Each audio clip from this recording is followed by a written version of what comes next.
ಹೇ guys, simple life YouTube ಚಾನಲ್ಗೆ ಸ್ವಾಗತ.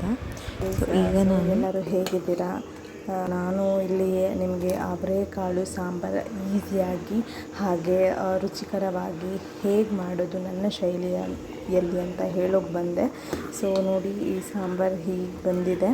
So ಇದನ್ನು ನೀವು ಹೇಗೆ ಮಾಡ್ಕೋತೀರಾ ಅಂತ ನಾನು ಹೇಳ್ತೀನಿ. ಈಸಿಯಾಗಿ ಯಾವ್ಯಾವ ಪದಾರ್ಥಗಳನ್ನು ಯೂಸ್ ಮಾಡಿ ಅತಿ ಈಸಿಯಾಗಿ ಮಾಡುವಂತಹ ಒಂದು ಸುಲಭವಾದ ಸಾರು ಅಂತ ಹೇಳ್ಬೋದು. ಇದೊಂದು ತುಂಬಾ ಚೆನ್ನಾಗಿರುತ್ತೆ. ನನ್ನ ಒಂದು ಶೈಲಿಯಲ್ಲಿ ಹೇಗೆ ಮಾಡೋದನ್ನು ತೋರಿಸ್ಕೊಡ್ತೀನಿ ನಾನು ನಿಮಗೆ. ಸೊ ಇದಕ್ಕೆ ಬೇಕಾಗಿರುವ ಪದಾರ್ಥಗಳನ್ನು ನಾನು ಇಟ್ಟಿದ್ದೀನಿ. ಇಟ್ಟಿರೋ ಪದಾರ್ಥಗಳನ್ನು ನೀವು ಹಾಕಿದ್ರೆ ಒಂದು ಸಾಂಬಾರು ಮಾಡಿ ತಿನ್ಬೋದು. ಸೊ ನೋಡೋಣ ಯಾವ್ಯಾವ ಪದಾರ್ಥಗಳು ಅಂತ. ನಿಮಗೆಲ್ಲರಿಗೂ ಗೊತ್ತಿರೋ ಹಾಗೆ ಉಪ್ಪು, ಕರಿಬೇವು, ಮೆಣಸಿನಕಾಯಿ, ಬೆಳ್ಳುಳ್ಳಿ, ಅವರೆಕಾಳು, ಮೆಣಸು, ಜೀರಿಗೆ, ಸಾಂಬಾರು ಪುಡಿ, ಖಾರದ ಪುಡಿ, ಈರುಳ್ಳಿ, ಟೊಮ್ಯಾಟೊ, ಕೊತ್ತಂಬರಿ. ಮೊದಲಿಗೆ ನಾನೊಂದು ಕುಕ್ಕರ್ ತೊಗೊಂಡಿದ್ದೀನಿ. ಸೊ ಇದಕ್ಕೊಂಚೂರು ಎಣ್ಣೆ ಹಾಕೋಣ. ಸ್ವಲ್ಪ ಎಣ್ಣೆ ಹಾಕ್ಕೊಳ್ಳಿ. ಒಂಚೂರು ಸಾಸಿವೆ ಹಾಕ್ತಾಯಿದ್ದೀನಿ, ಕರಿಬೇವು, ಒಂಚೂರು ಈರುಳ್ಳಿ. ಈಗ ಇದನ್ನು ಬ್ರೌನ್ ಕಲರ್ ಬರುತ್ತೆ ಅಂತ ಹುರ್ಕೋಬೇಕಾಗುತ್ತೆ. ಒಂಚೂರು ಬ್ರೌನ್ ಬರೋಕ್ಕೆ ನಾನೊಂಚೂರು ಉಪ್ಪು ಹಾಕೋತೀನಿ. ಉಪ್ಪು ಹಾಕ್ಕೊಂಡ್ರೆ ಬ್ರೌನ್ ಬೇಗ ಆಗುತ್ತೆ ಅಂತ ಹೇಳಿ ಹಾಕೋತಾರೆ. ಸೊ ನಾನು ಹಾಕೋತೀನಿ ಒಂಚೂರು. ಸೊ ಉಪ್ಪು ಹಾಕೋತಾ ಇದ್ದೀನಿ. ಹೀಗೆ ಬಾಡಿಸಿ ಹಾಗೆ ಬ್ರೌನ್ ಆಗೋ ತನಕ ನೀವು ಬಾಡಿಸ್ಕೋಬೇಕಾಗತ್ತೆ.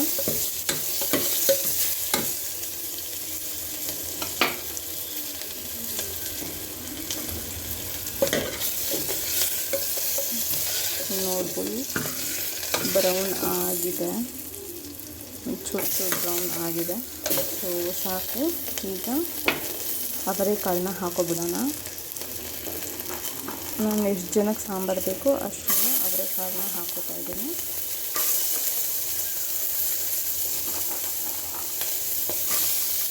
ಈಗ ನಾನು ಇದಕ್ಕೆ ಅರಿಶಿನ ಪುಡಿ ಹಾಕೋತಾ ಇದ್ದೀನಿ. ಇದು ಬಂದ್ಬಿಟ್ಟು ಪ್ಯೂರ್ ಅರಿಶಿನ. ಸೊ ನಾನು ಇದ್ರ ಬಗ್ಗೆ ಹೇಳಲೇಬೇಕು. ಸೊ ನೀವು ಪ್ಯಾಕೆಟ್ ಅರಿಶಿನ ಯೂಸ್ ಮಾಡೋದಕ್ಕಿಂತ ಸೊ ಅರಿಶಿನ ಕೊಂಬನ್ನ ತರಿಸಿ ಅದನ್ನು ಗ್ರೈಂಡ್ ಮಾಡಿಕೊಂಡು ಒಂದು ಪ್ಯೂರ್ ಅರಿಶಿನ ತಯಾರು ಮಾಡ್ಕೊಳ್ಳಿ. ಇದು ಹೆಲ್ತ್ಗೆ ತುಂಬಾ ಒಳ್ಳೆಯದು. ಈಗ ನಾನು ಇದಕ್ಕೆ ಒಂಚೂರು ಉಪ್ಪು ಹಾಕಿ ನೀರು ಹಾಕಿ ಲಿಡ್ ಕ್ಲೋಸ್ ಮಾಡ್ತೀನಿ. ನಿಮ್ಗೆ ಎಷ್ಟು ಕ್ವಾಂಟಿಟಿ ಬೇಕು ಅಷ್ಟು ಕ್ವಾಂಟಿಟಿ ವಾಟರ್ ಹಾಕಿ ನಾನು ಇನ್ನೊಂದು ಲೋಟ ಹಾಕೋತೀನಿ. ನಾನು ಇದೊಂದು ಲೋಟ ಹಾಕಿ ನಾನು ಲಿಡ್ನ ಕ್ಲೋಸ್ ಮಾಡಿಬಿಡ್ತೀನಿ. ಲಿಡ್ನ ಕ್ಲೋಸ್ ಮಾಡ್ತಾಯಿದ್ದೀನಿ. ಇದು ಒಂದು ವಿಸಿಲ್ ಬಂದರೆ ಸಾಕು. ಸೊ ಇದು ಆಗ್ತಾ ಇರಲಿ. ನಾವು ಜಾರ್ಗೆ ಏನೇನು ಹಾಕಬೇಕು ಹಾಕಿ ರುಬ್ಕೊಳ್ಳೋಣ. ನಾನೊಂದು ಜಾರ್ ತೊಗೊಂಡಿದ್ದೀನಿ. ಸೊ ಇದಕ್ಕೆ ನೀವು ಏನೇನು ಹಾಕಬೇಕು ಅಂತಂದರೆ ಈರುಳ್ಳಿ ಹಾಕ್ಕೊಂಡು ಟೊಮ್ಯಾಟೊ ರುಬ್ಕೊಳ್ಳಿ. ಅಂದರೆ ಕುಕ್ಕರ್ಗೂ ನೀವು ಹಾಕ್ಕೋಬೋದು, ನಾನು ರುಬ್ಬೆ ಹಾಕ್ಬೋದು.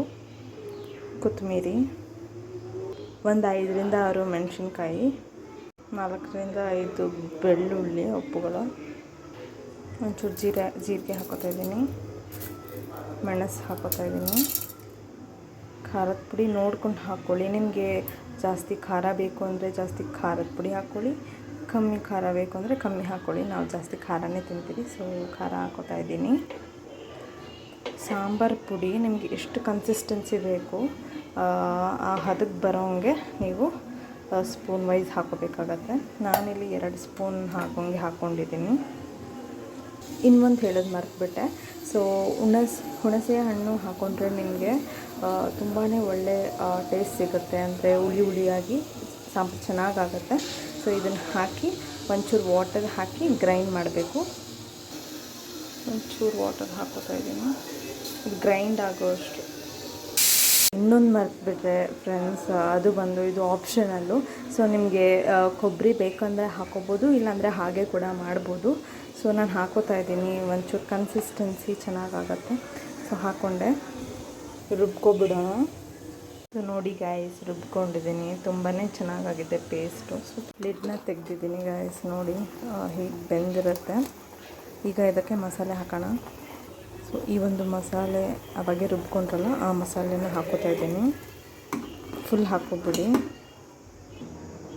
ಮಸಾಲೆ ಎಲ್ಲ ಹಾಕ್ಕೊಂಡಿದ್ದೀನಿ. ನಿಜವಾಗ್ಲೂ ಸ್ಮೆಲ್ ಅಂತೂ ತುಂಬಾ ಚೆನ್ನಾಗಿ ಬರ್ತಿದೆ. ಸೊ ನೀವು ನಿಜವಾಗ್ಲೂ ಟ್ರೈ ಮಾಡಿ ನೋಡಿ. ಮಸಾಲೆ ಎಲ್ಲ ಹಾಕ್ಕೊಂಡು ನಾನು ಇದನ್ನು ಕುದಿಸ್ಕೊಳ್ತಾ ಇದ್ದೀನಿ. ಒಂದು 5 ನಿಮಿಷ ಕುದಿಸ್ಕೊಳ್ಳಿ. ಅಂದರೆ ಇದೊಂದು ಕನ್ಸಿಸ್ಟೆನ್ಸಿಗೆ ಬರಬೇಕು. ನಿಮ್ಗೆ ಯಾವ ಥರ ಮಂದ ಬೇಕಾ ಅಥವಾ ತೆಳ್ಳಗೆ ಬೇಕಾ ಆ ಥರ. ಆ್ಯಕ್ಚುಲಿ ಇದನ್ನು ತೆಳ್ಳಗೆ ಮಾಡಿದ್ರೇ ತುಂಬಾ ಚೆನ್ನಾಗಿ ಟೇಸ್ಟ್ ಬರುತ್ತೆ. ಸೊ ಇನ್ನೂ ಮಂದಕ್ಕೆ ಬೇಕು ಅಂದರೆ ನೀವು ಬೇಕಾದರೆ ಸಾಂಬಾರು ಪುಡಿ ಹಾಕ್ಕೊಂಡು ಒಂಚೂರು ಮಂದಕ್ಕೆ ಮಾಡ್ಕೋಬೋದು. ಸೊ ತುಂಬಾ ಚೆನ್ನಾಗಿ ಬಂದಿದೆ. ಸ್ಮೆಲ್ ಕೂಡ ಅಷ್ಟೇ ಚೆನ್ನಾಗಿ ಬರ್ತಿದೆ. ಸೊ ನೀವೇನಾದರೂ ಈ ರೆಸಿಪಿನ ಟ್ರೈ ಮಾಡಿದರೆ ನನ್ನ ಶೈಲಿಯಲ್ಲಿ ಪ್ಲೀಸ್ ಕಮೆಂಟ್ ಬಾಕ್ಸಲ್ಲಿ ತಿಳಿಸಿ. ಅವರೆಕಾಳು ಸಾಂಬಾರು ಸವಿಯಲು ಸಿದ್ಧ. ಹಾಗೆ ನಿಮಗೆ ಯಾವ ಥರ ವೀಡಿಯೋಸ್ ಬೇಕು ಕಮೆಂಟ್ ಬಾಕ್ಸಲ್ಲಿ ತಿಳಿಸಿ. ಇದು ನನ್ನ ಹೊಸ ಯೂಟ್ಯೂಬ್ ಚಾನಲ್. ಸೊ ನಿಮಗೇನಾದರೂ ನಾನು ಮಾಡೋ ವೀಡಿಯೋಸ್ ಇಷ್ಟ ಆಗಿದ್ದರೆ ಲೈಕ್ ಮಾಡಿ, ಶೇರ್ ಮಾಡಿ, ಕಮೆಂಟ್ ಮಾಡಿ.